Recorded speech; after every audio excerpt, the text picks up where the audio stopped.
The silence inside the gilded cage was louder than a gunshot. 1 second. Dante Moretti, the man who owned half of Chicago and feared absolutely no one, was laughing, towering over the petite waitress who had dared to spill a drop of whiskey on his Brioni suit. The next second, the air left the room. There was a blur of motion, a sickening crack of bone meeting floor, and the Don of the Moretti family was on his back, staring up at the ceiling lights, gasping for air.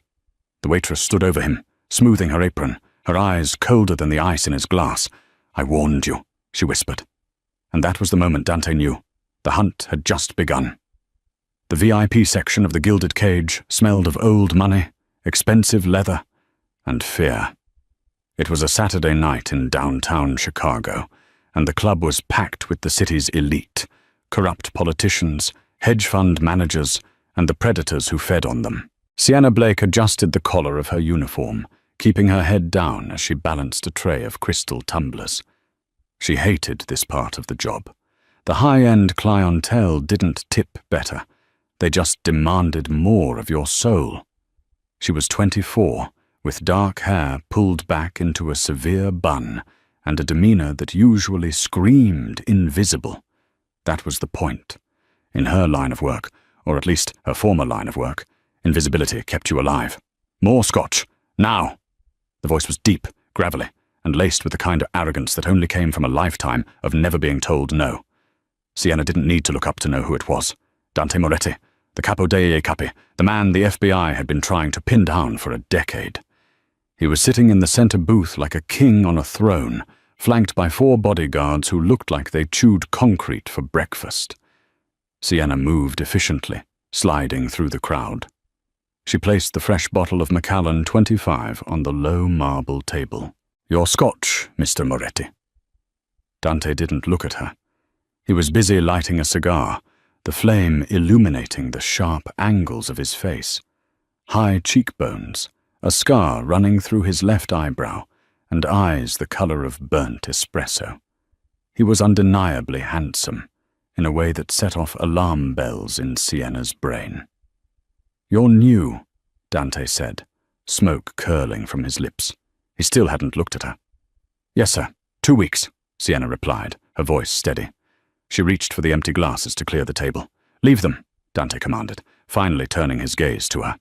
It felt physical, like a weight pressing on her chest. He scanned her, not with lust, but with the dissecting stare of a predator assessing prey. "What's your name?" "Sienna." "Sienna," he repeated, tasting the word. "You have steady hands, Sienna. Most people shake when they serve me." "I'm just doing my job, sir." Dante smirked, a cruel twist of his lips. He reached out and grabbed her wrist. His grip was iron. The bodyguard stiffened, sensing the shift in the air. "You're not just a waitress, are you? You walk too quietly. You check the exits every time you enter the room." Sienna's heart hammered against her ribs, but her face remained a mask of confusion. "I don't know what you mean. Please let go." "I think you do," Dante said, his voice dropping to a dangerous whisper. "I think you're hiding something, and I hate secrets." He yanked her arm, pulling her off balance. The tray in her other hand tipped. It was a rookie mistake, forced by his aggression. The heavy crystal glass slid off and crashed onto the table, shattering. Amber liquid splashed across the lapel of his $3,000 suit. The music in the club seemed to stop. The chatter in the VIP section died instantly. Every eye turned to the booth. Dante looked down at the stain, then back up at Sienna. His expression was unreadable, which was worse than anger. He slowly released her wrist and stood up. He was tall, well over 6 feet, looming over her. "You clumsy little fool," one of the bodyguards, a brute named Luca, snarled, stepping forward. Dante held up a hand to stop him. "No, Luca, she didn't mean it." He took a step closer to Sienna, invading her personal space. "Did you, Sienna?" "It was an accident," she said, her voice dropping an octave. The submissive waitress act was slipping. She could feel the adrenaline flooding her system, the old instincts waking up. Distance, leverage, strike points. An accident, Dante mocked. He reached out and tucked a loose strand of hair behind her ear. His fingers were hot against her skin. You know, in my world, accidents have consequences. You ruined my suit. How do you plan to pay for it? A waitress salary won't cover a button on this jacket. I'll have it cleaned, Sienna said tightly. Dante laughed, a dark, rich sound that echoed in the silent VIP area. Cleaned? You think this is about laundry? He leaned down, his face inches from hers. You disrespected me in my own house. You think because you're a woman, I'll let it slide? You think you're tough because you can hold my stare? He grabbed her chin, forcing her to look into his eyes. Prove it. Prove you're worth the air you're breathing right now. Beg for forgiveness, and maybe I won't have you thrown out the back door. Sienna stared at him. The heat of his hand on her face was infuriating. She saw the amusement in his eyes. He was playing with her. He wanted to break her spirit just to see the pieces fall. Something inside Sienna snapped. The carefully constructed persona of the timid waitress evaporated. Take your hand off me, she said clearly. The crowd gasped. Luca's jaw dropped. Dante's eyes widened slightly, a flicker of genuine surprise replacing the amusement. Excuse me? Dante challenged, his grip tightening on her chin. I don't think I heard you correctly. I said, Sienna repeated, her voice turning into cold steel. Take your hand off me, or I will break it. Dante Moretti laughed. It was a genuine, incredulous laugh. He looked around at his men, gesturing to Sienna as if she were a performing animal. Did you hear that? Dante asked the room. She's going to break my hand. He looked back at her, his grin vanishing, replaced by a look of pure menace. Do it then. Try. He didn't think she would. He thought he was untouchable. He was the wolf of Chicago. Nobody touched Dante Moretti. Sienna didn't hesitate. In one fluid motion, she brought her left hand up, clamping it over Dante's wrist that was holding her chin. At the same time, she stepped into his space, driving her hip into his center of gravity. It was a classic Krav Maga redirection, but executed with the speed of a viper. She twisted his wrist outward, locking the joint against the natural range of motion. Dante's eyes shot wide open as pain, sharp and blinding, shot up his arm. Before he could even process the pain, Sienna pivoted. She used his own momentum against him, sweeping his leg while cranking his wrist down. Crack. It wasn't a break, but the sound of cartilage popping under extreme pressure. Dante, the man who terrified the city, went airborne. His expensive Italian shoes left the floor. He slammed onto the hardwood with a thud that shook the nearby tables. Sienna didn't stop there. She dropped a knee onto his chest, knocking the wind out of him, and pressed her forearm against his throat, pinning him to the floor. The entire sequence had taken less than 3 seconds. For a heartbeat, the world was frozen. Dante stared up at her, wheezing, his eyes locked on hers. He wasn't looking at a waitress anymore. He was looking at a soldier. I asked you nicely, Sienna hissed, her face inches from his. Don't touch me. Boss, Luca screamed, the spell breaking. Sienna sensed the movement before she heard it. She rolled off Dante just as Luca's heavy boot stomped the spot where her head had been. She sprang to her feet, creating distance, her hands raised in a defensive combat stance. Dante coughed, clutching his throat, and rolled onto his side. Wait, he rasped. But his men were already moving. 3 of them rushed her. Sienna didn't run. She grabbed a heavy champagne bottle from the nearest table. As the first guard lunged, a man twice her weight, she sidestepped his clumsy haymaker and smashed the bottle over his head. Glass exploded. He went down like a sack of cement. The second guard hesitated, shocked by the violence. That hesitation cost him. Sienna kicked his kneecap, a sickening crunch echoing through the room, followed by a palm strike to his nose that sent him reeling backward, blood spraying. Luca, the largest of them, pulled a switchblade. The gleam of silver caught the strobe lights. Enough! Dante roared. He struggled to his feet, one hand rubbing his bruised throat, the other holding his aching wrist. His suit was ruined, his hair was disheveled, and he looked absolutely murderous. Luca froze, the knife hovering in the air. "She assaulted you, boss. I'm going to gut her." "I said stand down," Dante bellowed. The command cracked like a whip. Luca lowered the knife, stepping back reluctantly. The VIP section was dead silent. Guests were shrinking into their booths, terrified of witnessing a mob execution. Dante walked slowly toward Sienna. He stopped 5 feet away, breathing heavily. He looked at his fallen men, then back at her. The anger in his eyes was warring with something else. Curiosity? Respect? No. It was darker than that. It was obsession. "Who sent you?" Dante demanded, his voice low and dangerous. "The Russians? The cartel? Who are you?" Sienna straightened her apron, though the gesture was absurd given the chaos around them. "Nobody sent me. I needed a job." "A waitress who fights like a Mossad agent?" Dante stepped closer, ignoring the warning glare she gave him. "You expect me to believe that?" "I don't care what you believe," Sienna said. "I quit." She turned on her heel and started walking towards the exit. "If you walk out that door," Dante called out, his voice echoing, "you're a dead woman. You think you can humiliate me and just leave? I will find you, Sienna. There is nowhere on this earth you can hide from me." Sienna paused at the velvet rope. She looked back over her shoulder. Her expression was tired, almost sad. "You can try, Dante, but be careful. The next time you come at me, I won't stop at your wrist." She disappeared into the crowd of the main dance floor. Dante stood there, watching the empty space where she had been. His wrist throbbed with a dull, rhythmic pain. He brought his hand up to his face, smelling the faint trace of her perfume, vanilla and something metallic, like gun oil. Luca stepped up beside him, eyeing the door. "I'll get the boys. We'll scrape her off the pavement outside." "No," Dante said, a slow, terrifying smile spreading across his face. He adjusted his jacket, wiping a speck of blood from his lapel. "Let her go." "Boss?" Luca looked confused. "She disrespected the family. She put you on the floor." "She did," Dante murmured, "and she's the first interesting thing that has happened to me in 5 years." He turned to Luca, his eyes burning with a cold fire. "Find out who she really is.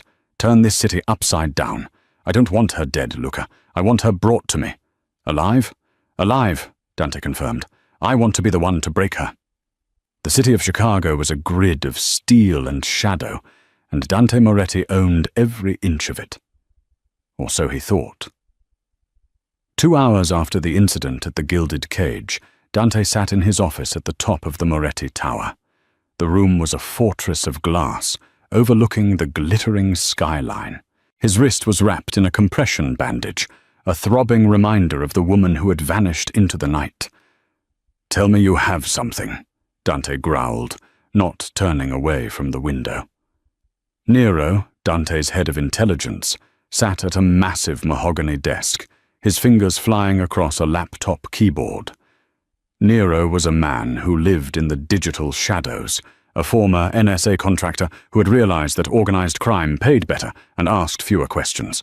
"It's not making sense, boss," Nero muttered, wiping sweat from his forehead. "I ran facial recognition on the security footage from the club. I cross-referenced her with every database we have.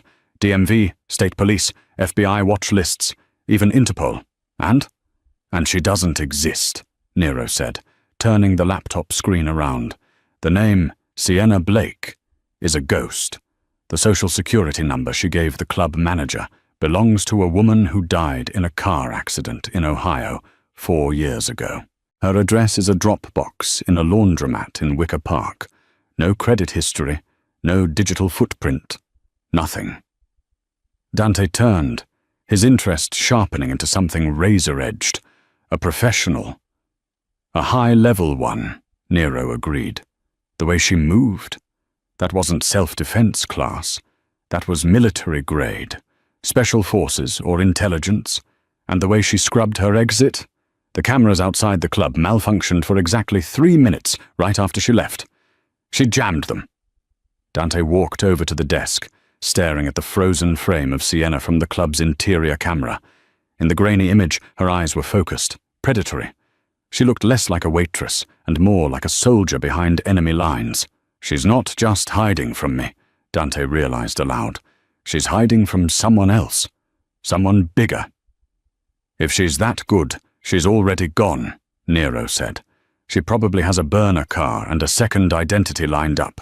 She could be halfway to Canada by now. No, Dante said, shaking his head. She's not running. I saw it in her eyes. She's on a mission. She was working at the Gilded Cage for a reason. Who else was in the VIP section tonight? Nero tapped a few keys. Senator Hawkins, the CEO of Arion Tech, and Viktor Volkov. The air in the room dropped 10 degrees. Viktor Volkov was the head of the Bratva, the Russian syndicate that had been encroaching on Moretti territory for months. A truce existed between them, but it was as fragile as glass. She was watching Volkov, Dante whispered. She wasn't serving drinks, she was doing reconnaissance. Dante grabbed his jacket. The pain in his wrist was forgotten, replaced by the thrill of the hunt. Track Volkov's movements. If she's hunting him, that's where we'll find her. Boss, if she's hitting Volkov, that's a war, Nero warned. If we intervene... I don't care about the war, Dante said, checking the magazine of his custom .45 caliber pistol. I want the woman. No one humiliates me and walks away. No one. Sienna, or Sienna as she was currently known, was not running to Canada. She was currently crouching on a rusted fire escape 4 stories above an alleyway in the meatpacking district. The cold wind whipped at her face, but she didn't flinch. She had changed out of her waitress uniform into tactical gear, black cargo pants, boots, and a heavy hooded jacket. In her hand, she held a suppressed Sig Sauer P-226. Dante Moretti had been a variable she hadn't calculated. His arrogance had forced her hand, blowing her cover. She cursed herself for losing her temper. Breaking the Don's wrist felt good, undeniably, but it was sloppy tradecraft. Now she had the Italian mob looking for her and her primary target still in the wind. Her earpiece crackled. Target is moving. 2 SUVs, southbound on Racine. Copy that, Sienna whispered. She didn't have a team. The voice in her ear was a pre-recorded police scanner algorithm she'd hacked. She was alone. She had been alone since the agency burned her. She slid down the ladder, hitting the pavement silently. Her target was Viktor Volkov, the file she needed, the one that would prove her innocence and expose the corruption in her former unit, was in Volkov's possession. He was meeting a buyer tonight to sell the encrypted drive. She needed to intercept him before the sale. Sienna sprinted through the alley, cutting through a chain-link fence she had pre-cut hours ago. She emerged onto a side street, just as 2 black Escalades roared past. Volkov. She ran to a parked motorcycle, a nondescript Ducati she'd stolen 2 days prior, and kicked it to life. She peeled out, keeping her distance, tracking the taillights. They led her to an abandoned shipyard by the river. It was a classic drop spot. Isolated. No cameras. Perfect for a murder. Sienna ditched the bike and moved in on foot, using the shipping containers for cover. She saw the Russians setting up a perimeter. Volkov was there, a bear of a man in a fur-collared coat, holding a silver briefcase. She checked her angles. 6 hostiles. She could take 3 before they located her. It was risky. She raised her weapon, aiming for the guard nearest to Volkov. She squeezed the trigger. Click. Sienna froze. Her gun hadn't misfired. The slide was locked.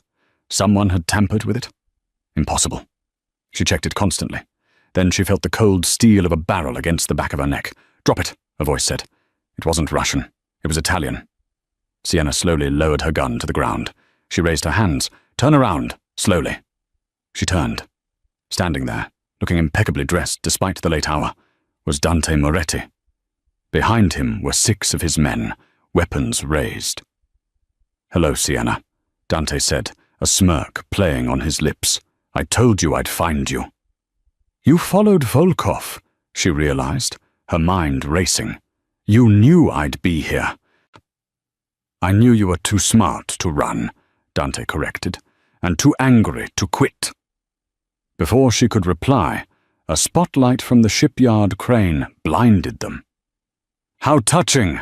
A booming voice echoed from the center of the yard. Viktor Volkov was standing on a crate, surrounded by 10 more men who had emerged from the shadows. They were holding assault rifles. The Italian prince and the little spy, Volkov laughed. I should thank you, Moretti. You brought her right to me. Dante's eyes narrowed. He looked at Sienna, then at Volkov. He realized instantly that they were both in a kill box. The Russians had set a trap. Did you know about this? Dante hissed at her. If I did, would I be standing here with no ammo? Sienna snapped. Kill them both, Volkov ordered. The air erupted. Bullets pinged off the shipping container next to Dante's head. He lunged forward, tackling Sienna to the ground, just as a hail of gunfire shredded the space where she had been standing. Get to cover! Hoa! Dante roared to his men. It was chaos. The Italians returned fire, pistols popping against the automatic roar of the Russian AK-47S. Dante and Sienna rolled behind a stack of steel beams. They were pinned down. You ruined my operation! Sienna yelled over the gunfire, checking her boot for her backup knife. I saved your life! Dante shouted back, firing 2 shots over the barricade. He ducked as concrete chips rained down on them. You're welcome, by the way. I had it under control. You had a jammed gun and a death wish. Dante looked at her, his eyes wild with adrenaline. Can you fight? Sienna looked at him. The animosity was still there, but survival came first. Give me a gun. Dante hesitated for a fraction of a second. Then he pulled a backup Glock 19 from his waistband and handed it to her. Don't make me regret this. Sienna checked the chamber. Cover me. I'm going left. Left is suicide, Dante argued. Left is the flank, she corrected. Keep them busy. Without waiting for permission, she bolted. She moved like a phantom, low and fast. Dante gritted his teeth and stood up, firing blindly at the Russians to draw their attention. Over here, you ugly bastards, Dante yelled. The Russians focused their fire on him. It gave Sienna the 3 seconds she needed. She slid under a truck chassis, coming up on the blind side of Volkov's formation. She didn't hesitate. Double tap, double tap. 2 Russian gunmen dropped before they knew she was there. The dynamic of the fight shifted instantly. The Russians panicked, their flank exposed. Dante's men pressed the advantage, moving forward. Volkov realized the tide had turned. He grabbed the briefcase and ran toward a waiting boat at the dock. He's running! Sienna yelled, sprinting after him. Dante was right behind her. They reached the dock just as the boat's engine roared to life. Volkov was pulling away. Sienna raised the Glock, aiming at the driver, but the distance was too great. The boat sped into the dark water of the Chicago River. Damn it! She screamed, kicking a bollard. She spun around, chest heaving, to find Dante standing 5 feet away. The gunfight was over. The surviving Russians were either dead or fled. Dante's men began to circle her, weapons raised. Sienna tightened her grip on the gun Dante had given her. She was outnumbered again. Easy, Dante said to his men. He walked toward her, his hands open. The gun, Sienna, give it to me. I can't do that, she said, her voice tight. I'm walking out of here. You're not, Dante said calmly. Volkov knows your face now. My men know your face. The cops will be here in 2 minutes. You have nowhere to go. He stopped just inside her personal space. The adrenaline of the battle was fading, replaced by that heavy, magnetic tension from the club. Come with me, Dante said. It wasn't a command this time. It was an offer. We have a common enemy, and you owe me a suit. Sienna weighed her options. Alone, she was hunted by the Russians and the authorities. With Dante, she was sleeping with the devil, but a devil with resources. She engaged the safety on the Glock and reversed it, holding it out handle first. Dante took the weapon, his fingers brushing hers. He didn't pull away. He looked down at her, a smear of gunpowder on his cheek, looking more dangerous and alive than he ever had in the safety of his VIP booth. Smart choice, he murmured. Now get in the car. We have a lot to discuss. The ride to Dante's penthouse was silent. Sienna sat in the back of the armored SUV, flanked by Luca, who looked like he wanted to strangle her, and another guard. Dante sat in the front, on the phone, barking orders in rapid-fire Italian to clean up the mess at the shipyard. When they arrived at the Moretti Tower, they didn't go to the office. They took a private elevator to the penthouse suite. It was a sprawling space of marble floors, modern art, and floor-to-ceiling windows that offered a god's-eye view of the city. "Leave us," Dante commanded as they stepped inside. Luca hesitated. "Boss, she's dangerous. You saw what she did to the Russians." "I saw," Dante said, unbuttoning his ruined jacket and tossing it onto a white leather sofa. "If she wanted to kill me, she would have done it in the car. Get out!" Luca glared at Sienna before retreating to the elevator. The doors slid shut, leaving them alone. Sienna stood in the center of the room, feeling exposed. This wasn't a prison cell, but it was a cage, nonetheless. Dante walked to a wet bar and poured 2 drinks. He didn't ask what she wanted. He just handed her a glass of bourbon. "Drink," he said. "It helps with the adrenaline crash." Sienna took the glass, but didn't drink. She set it on the coaster. "You want answers, ask." Dante sipped his drink, watching her over the rim. "I know your name isn't Sienna. I know you're trained. I know you're hunting Volkov. What I want to know is, why?" "That's classified." Dante laughed, a short, sharp sound. "Classified? You're in my living room drinking my liquor after using my gun to kill my enemies. We are way past classified." He walked closer, his voice dropping. "Volkov had a briefcase. You were willing to die for it. What's inside?" Sienna hesitated. She had to give him something. "Proof," she said. "Proof that I didn't commit the treason they accused me of." Dante's eyebrows raised. "Treason? So you're a patriot on the run? CIA?" "Something like that," she evaded. "Volkov bought a hard drive containing the names of corrupt agents. My name was used to frame me for the theft. If I get that drive, I clear my name. If I don't, I'm a dead woman walking." Dante processed this. He circled her, studying her profile. "So you're a fugitive. Desperate. Lethal." He stopped behind her, close enough that she could feel the heat radiating from him. "And you came into my club, disrespected me, and broke my wrist." "You grabbed me first," Sienna reminded him, turning to face him. "True." Dante's eyes dropped to her lips, then back up. The air in the room felt thick, charged with electricity. "You intrigue me, Sienna, or whatever your name is. You're not afraid of me. Most people can't even look me in the eye."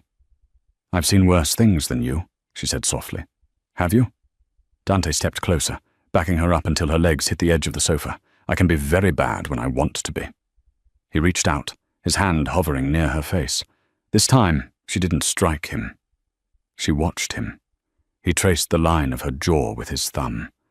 It was a possessive gesture, but gentle. "I could hand you over to the feds," Dante whispered. "I could make a call, and they'd be here in 10 minutes. "But you won't," Sienna said, her heart beating faster. Not from fear, but from something else. "Why wouldn't I?" "Because you hate Volkov more than you hate me. And because—" She paused, taking a risk. "Because you're bored, Dante. You're the king of Chicago, sitting on a high tower, and nothing surprises you anymore. Until tonight."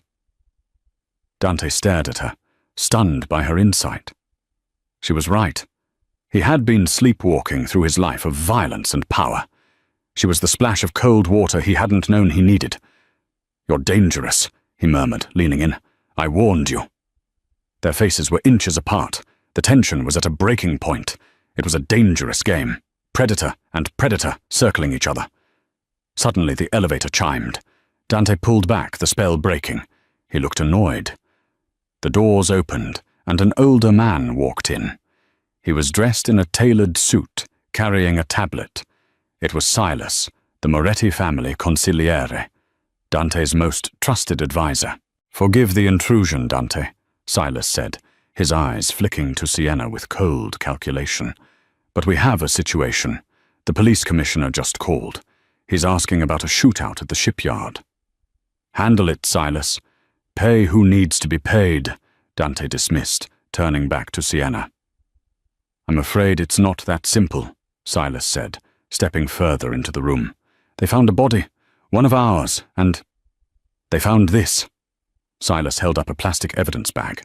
Inside was a distinctive knife. Sienna's blood ran cold. It was her knife, the one she had in her boot. It must have fallen out during the fight. "This blade," Silas said, looking at Sienna, "is standard issue for a very specific shadow unit of the Pentagon. Unit 77. Dante looked at Sienna, his expression hardening. "Unit 77? The assassination squad?" Sienna stayed silent. "She's not just a spy, Dante," Silas said, his voice dripping with poison. "She's a cleaner, and I believe she was sent here to clean you." Dante froze. He looked at Sienna, the warmth vanishing from his eyes, replaced by the icy void of the dawn. "Is that true?" Dante asked quietly. "Were you sent to kill me?" "No," Sienna said, stepping forward. "Silas is lying, or he's wrong. I told you I'm here for Volkov." "The evidence suggests otherwise," Silas said smoothly. "And why would Volkov be meeting in our territory unless someone on the inside facilitated it?" Silas was twisting the narrative. Sienna realized with a jolt of horror that Silas wasn't just an advisor. He knew too much about the meat. "Dante, listen to me," Sienna pleaded. "He's playing you." Dante looked at Silas, the man who had been like a father to him, and then at Sienna, the woman who had broken his wrist and lied about her identity. "Luca!" Dante shouted. Luca burst in from the hallway. "Take her to the holding cell in the basement," Dante ordered, turning his back on Sienna. "Tie her down, and don't be gentle." "Dante, no!" Sienna yelled as Luca grabbed her. "He's the traitor! Look at him!" "Get her out of my sight," Dante growled. As Luca dragged her away, Sienna locked eyes with Silas. The old man offered her a small, imperceptible smile. She had walked right into the lion's den, and the trap had just snapped shut. The basement of the Moretti Tower was a stark contrast to the luxury above. It was soundproofed concrete, cold, and smelled of bleach. Sienna sat in a heavy steel chair, her hands zip-tied behind her back. Dante stood in the corner, in the shadows, smoking a cigarette. He hadn't said a word in 10 minutes. Luca stood by the door, arms crossed, waiting for the order to start the interrogation.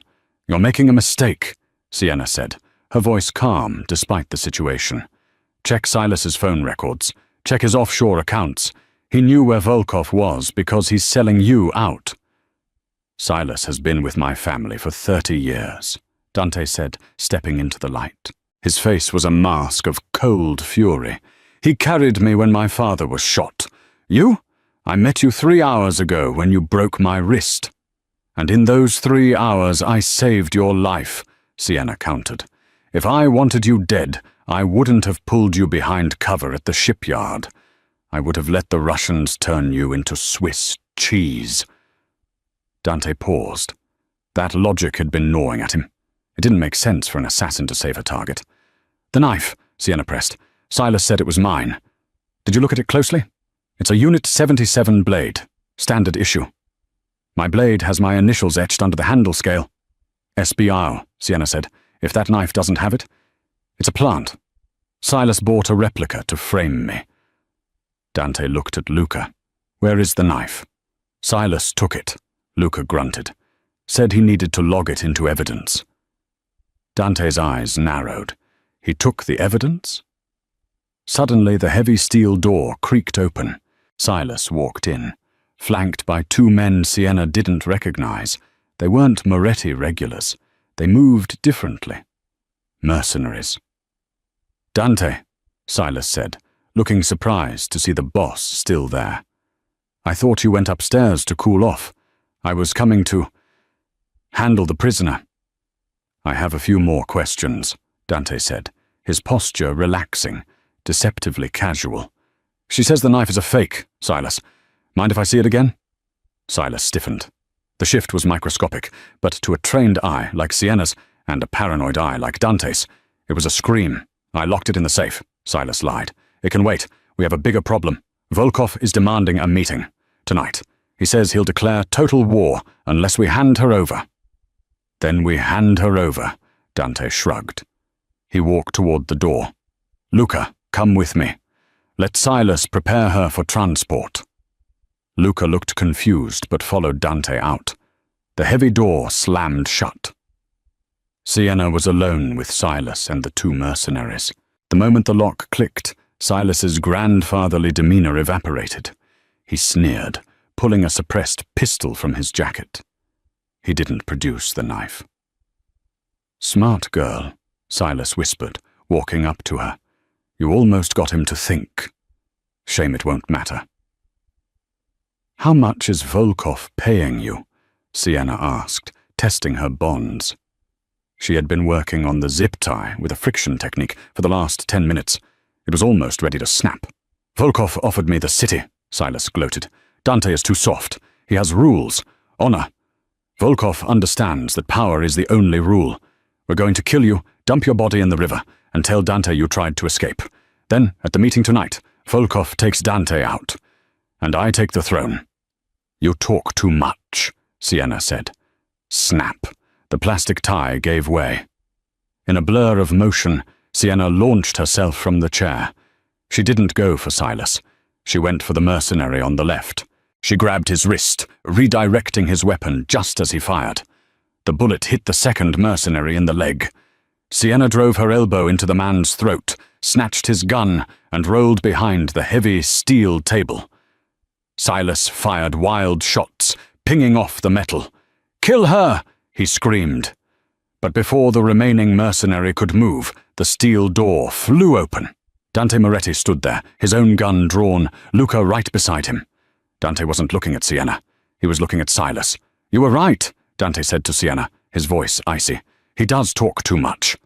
Silas turned pale. "Dante, she got loose. I was listening at the door, Silas," Dante interrupted, walking into the room like the Grim Reaper. "I heard every word. Dante is too soft. Is that right?" Silas dropped his gun, falling to his knees. "Boss, please. It was a moment of weakness. Volkov forced me." Dante stood over the man who had been his father figure. He looked at Sienna, who was standing up, dusting herself off, holding the mercenary's gun with professional ease. "You wanted to know if I was tough?" Dante asked her. He turned back to Silas. He didn't yell. He didn't hesitate. He raised his pistol and fired a single shot. Silas fell. The betrayal was over. Dante looked at the mercenaries. Get them out of here. If they talk, they live. If they lie, they join Silas. Luca dragged the men out. Dante and Sienna were alone again. The tension this time wasn't hostile. It was electric. Acknowledgement. "You saved me again," Dante said quietly. "If I had handed you to Volkov, you would be dead by morning," Sienna finished, "and I'd be dead tonight." Dante holstered his weapon. He walked over to her, taking the gun from her hand and setting it on the table. He took her hands, checking her wrists where the zip ties had cut into her skin. His thumb brushed the red marks. "We have a meeting with Volkov," Dante said, his eyes burning into hers. "Silas said he wanted you handed over." "So let's give him what he wants," Sienna said, a cold smile touching her lips. "I'll be the Trojan horse." Dante grinned, and it was the most dangerous thing she had ever seen. "I like the way you think, Sienna. Let's go take back my city." The drive to the airfield was a study in suffocating tension. The convoy of 3 black armored SUVs tore down the desolate stretch of highway leading to the abandoned sector of O'Hare, a graveyard for cargo planes and forgotten deals. Outside, the Chicago wind whipped against the bulletproof glass, a howling reminder of the freezing cold awaiting them. Inside the lead vehicle, the silence was heavy. But it wasn't empty. It was charged with the kind of electricity that precedes a lightning strike. Dante Moretti sat in the back seat, checking the magazine of his custom .45 for the 3rd time. He wasn't nervous. Dante Moretti didn't get nervous. But he was hyper-aware. Beside him sat Sienna. She was no longer the waitress in the starched uniform, nor the desperate fugitive in the alley. She was transforming before his eyes. She pulled the Velcro straps of a tactical vest tight across her chest, the sound tearing through the quiet cabin. She had raided Dante's private armory with the efficiency of a woman who had spent a lifetime preparing for war. On her hip sat a Sig Sauer P320, in her boot a fresh combat knife. Her hair was pulled back tight, exposing the sharp, determined line of her jaw. Dante watched her, fascinated. He had spent years surrounded by men who claimed to be killers, by women who claimed to be dangerous. But Sienna was different. She was a weapon that had been forged in fires he couldn't even imagine. "You're staring," Sienna said, her voice low, eyes fixed on the gleaming slide of her pistol as she racked it. "I'm admiring," Dante corrected. He reached out, his hand resting on her knee. The contact was grounding. Silas is dead, but Volkov doesn't know that yet. He's expecting a broken woman to be thrown at his feet. He's expecting me to be weak. Sienna looked up, her eyes meeting his. In the dim light of the passing street lamps, her irises looked almost black. "And what are you going to give him?" "I'm going to give him a show," Dante said, his lips curling into a wolfish grin. "But you're going to give him the finale." "Just get me close to the case," Sienna whispered. "I don't care about his money, his drugs, or his territory. I just want my life back." "You'll get it," Dante promised. His grip on her knee tightened. "But once you have it back, you might find you don't want the old one anymore." Before she could answer, the SUV slowed. The radio crackled. "Approaching the drop point, boss. Russians are set up. Heavy presence. I count 12 shooters, 2 snipers on the hangar roof." "Copy," Dante said. He looked at Sienna one last time. "Showtime." The convoy rolled onto the cracked tarmac of the private airstrip.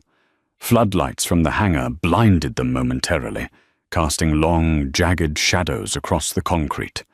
In the center of the light stood a massive Gulfstream jet, its engines whining with a high-pitched scream, ready for takeoff. Viktor Volkov stood at the base of the boarding stairs, wrapped in a thick wool coat with a fur collar, looking like a czar from a bygone era. He was flanked by a wall of muscle, men with AK-47S held at the low, ready. They looked disciplined, cold, and ready to kill. The SUVs fanned out, creating a defensive semicircle. Dante waited for the driver to open his door. He stepped out into the biting wind, his suit jacket unbuttoned, his hands visible. He radiated an arrogant calm that seemed to infuriate the Russians instantly. "You're late, Moretti," Volkov shouted over the wind. "I was beginning to think you'd lost your nerve." Dante walked forward, stopping 10 yards from the Russian line. He was alone in the open, a perfect target. "I had some housekeeping to attend to, Victor. Taking out the trash takes time." Volkov's eyes narrowed. He looked past Dante to the SUVs. "Where is Silas? And where is the girl? Our agreement was specific. A life for a life." "Silas has retired," Dante called back, his voice carrying easily over the turbine whine. "Permanently. He sent his regrets, and a bullet to the brain." The color drained from Volkov's face. He realized instantly that his inside man was gone. His advantage had evaporated. The trap he had set with Silas was broken. "Then you are a fool," Volkov snarled, stepping back behind his guards. "You came here with 10 men against my 20. You have no leverage. I will kill you, take your territory, and find the girl myself." "You're not very good at math, Victor," Dante said, shaking his head, "and you're terrible at observation. Kill him!" Volkov ordered, raising his hand. The Russian guards raised their rifles. The air crackled with imminent violence. "Wait!" A female voice cut through the tension like a whip. The rear door of the center SUV flew open. Sienna stepped out. She didn't look like a prisoner. She walked with the predatory grace of a panther, her tactical vest catching the floodlights, her hands empty and held out to her sides. "I'm the one you want, Volkov," she shouted, walking past Dante to stand at the front of the formation. Volkov signaled his men to hold fire. He laughed, a cruel barking sound. So the little waitress comes to die. You caused me a lot of trouble, girl. I'm going to enjoy making you scream." "I don't think so," Sienna said calmly. She reached into her pocket and pulled out a small, black device. A remote detonator. Volkov sneered. "A bomb? You think wearing a suicide vest will scare me? My snipers will put a bullet in your head before your thumb moves." "It's not on me," Sienna said, a cold smile playing on her lips. She pointed a finger toward the sleek Gulfstream jet behind him. "It's on your ride home." Volkov froze. He looked back at the plane, then at Sienna. "You're lying. You haven't been near my plane." "Haven't I?" Sienna took a step forward, her voice dropping into the icy, professional cadence of an intelligence operative. "2 hours ago, while you were busy negotiating with a traitor in Dante's basement, I was already here. Your ground crew is sloppy, Victor. They didn't check the fuel truck. I planted 2 pounds of C4 on the rear landing gear strut, and another pound on the fuel intake." She held up the detonator, her thumb hovering over the red button. "You try to take off, I blow the strut, and you cartwheel into a fireball. You order your men to shoot us, I blow the fuel tank, and we all incinerate together. So the question isn't whether I'm lying. The question is, do you feel lucky?" The silence that followed was absolute. The wind howled, the engines whined, but nobody moved. Volkov stared at the jet, his $50 million escape route, and then at the woman he had dismissed as a nuisance. He saw the truth in her eyes. She wasn't bluffing. She was prepared to turn this entire airfield into a crater. "You're insane," Volkov whispered. "I've had a bad week," Sienna replied dryly. "Now, the briefcase. Give it to me." Volkov looked at his guards. They were uneasy. They were paid to fight, not to explode. He looked at Dante, who was watching Sienna with a look of pure, unadulterated pride. "You lost, Victor," Dante said, stepping up beside Sienna, presenting a united front. "Give her the drive. Get on your plane, and pray she lets you leave. If you ever set foot in Chicago again, I won't use a bomb. I'll use a knife, and I'll take my time." Volkov ground his teeth, his face turning a shade of purple. He was the head of the Bratva, a man who commanded fear, and he was being checkmated by a waitress and a rival Don on a freezing runway. "Bring it!" Volkov spat to his second-in-command. The guard ran up the stairs, retrieved the silver aluminum case, and jogged back down. He placed it on the tarmac, halfway between the two groups, and retreated. "Go check it," Dante murmured to Sienna, keeping his eyes on the snipers on the roof. "I've got you." Sienna didn't hesitate. She walked forward, holstering the detonator but keeping her hand on her pistol. She knelt by the case, unlatched it, and flipped it open. Inside, nestled in black foam, was the encrypted hard drive, the object that had ruined her life, the object that would save it. She pulled a small tablet from her vest, plugged it in, and ran a quick verification code. Green text scrolled across the screen. Match confirmed. She snapped the case shut and stood up. She looked at Dante and nodded. "We're good," she said. Dante gestured to the plane. "Go, Victor, before she changes her mind." Volkov looked at them with pure hatred. "This isn't over, Moretti. The organization will hear of this. Tell them," Dante replied coolly. "Tell them Chicago is closed." Volkov spun around and marched up the stairs. His men scrambled after him, casting nervous glances at the landing gear. The moment the door sealed shut, the engines roared to full power. Sienna stood watching as the jet taxied rapidly, turning onto the main runway. She held the briefcase tight against her chest, her knuckles white. "Are you going to blow it?" Dante asked, stepping up behind her. His voice was close to her ear, warm against the cold wind. Sienna fingered the detonator in her pocket. She watched the plane pick up speed, lifting off into the dark sky. It would be so easy. One press, and the man who hunted her would be ash. She pulled her hand out of her pocket. Empty. "No," She exhaled, the tension draining out of her body, leaving her trembling. I'm not a murderer, Dante. I'm a patriot. Or, I used to be. You're better than a patriot, Dante said. You're a survivor. The jet disappeared into the clouds. The airfield was quiet again, save for the idling engines of Dante's SUVs. Sienna turned to face him. The adrenaline was fading, replaced by a sudden, overwhelming exhaustion. She looked down at the briefcase. I have it. I can clear my name. I can go back to DC. I can disappear. Dante looked at her. For the first time all night, the mask of the Mafia Don slipped. He looked vulnerable. Is that what you want? To disappear? Sienna looked at the bleak horizon, then back at the man standing in front of her. She thought about her old life, the cold apartments, the burn phones, the constant looking over her shoulder for a government that viewed her as expendable. Then she looked at Dante. He was dangerous, yes. He was a criminal, but he had stood in front of a bullet for her. He had trusted her when she had a gun to his head. My old boss tried to frame me, Sienna said softly. The agency turned its back on me. I never will, Dante said. It was a vow. He stepped closer, invading her personal space in the way that used to infuriate her, but now felt like gravity. He reached out and took the briefcase from her hand, handing it to Luca, who had walked up silently behind them. Put this in the safe, Dante ordered, never breaking eye contact with Sienna, and get the car warm. Yes, boss, Luca said, taking the case with a nod of respect toward Sienna.